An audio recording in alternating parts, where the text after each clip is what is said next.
Iniharap sa media ng National Bureau of Investigation o NBI ngayong Oktubre 1 ang dalawang akusado sa pagpaslang kay Attorney Wesley Barayuga, dating opisyal ng NBI. Kusang sumuko ang mga sospek matapos magpalabas ng warrant of arrest ang korte. Kaugnay ng pinagsanib na investigasyon ng DOJ, NBI at PNP. Si Cherry Lai magbabalita. Noong Setyembre 29 ngayong taon, voluntaryong nagtungo sa NBI Organized and Transnational Crime Division o NBI OTCD si dating pulis na si Nelson Enriquez Mariano, habang sumuko naman kinabukasan, Setyembre 30, si Police Lieutenant Colonel Santi Fuentes Mendoza matapos arestuhin ng mga ahente ng NBI sa Bacolod City.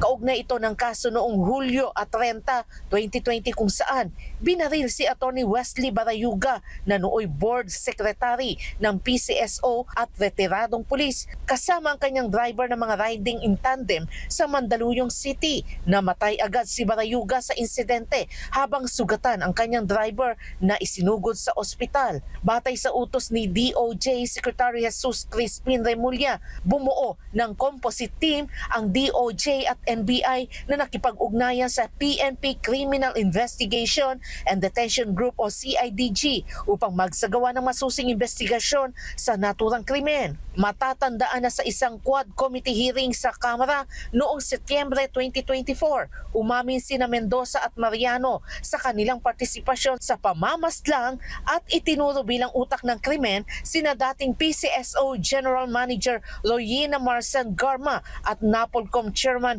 Edilberto de la Cruz Leonardo. Lumabas din sa investigasyon ang pagkakasangkot ni Jeremy Zapanta kausapin alias Tox. Dahil dito ay nirekomenda ng mga otoridad na sampahan ng kasong murder at frustrated murder ang 5 sospek.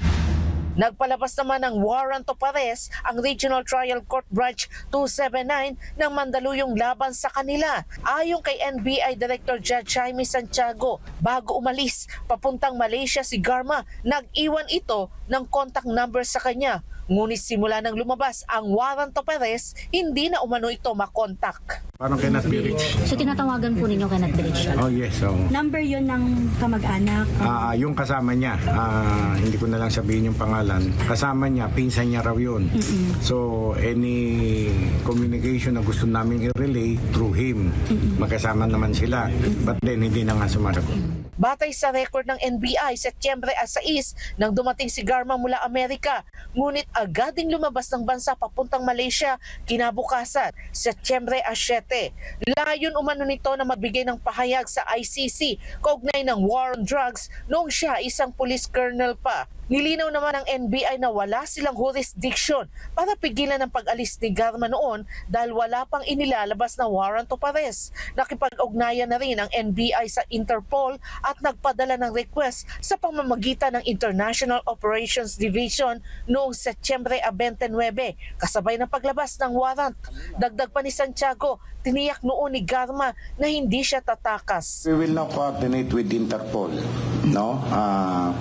Para ang Malaysia naman ay cooperative sa atin. Ang authorities there, cooperative naman sa atin. Pagka nalaman nila na meron ng warrant of arrest against her, maaring arestuhin nila and then communicate with us na eto, nakuha na namin, sunduhin nyo na dito or ihahatid namin sa airplane, salubungin nyo sa airport.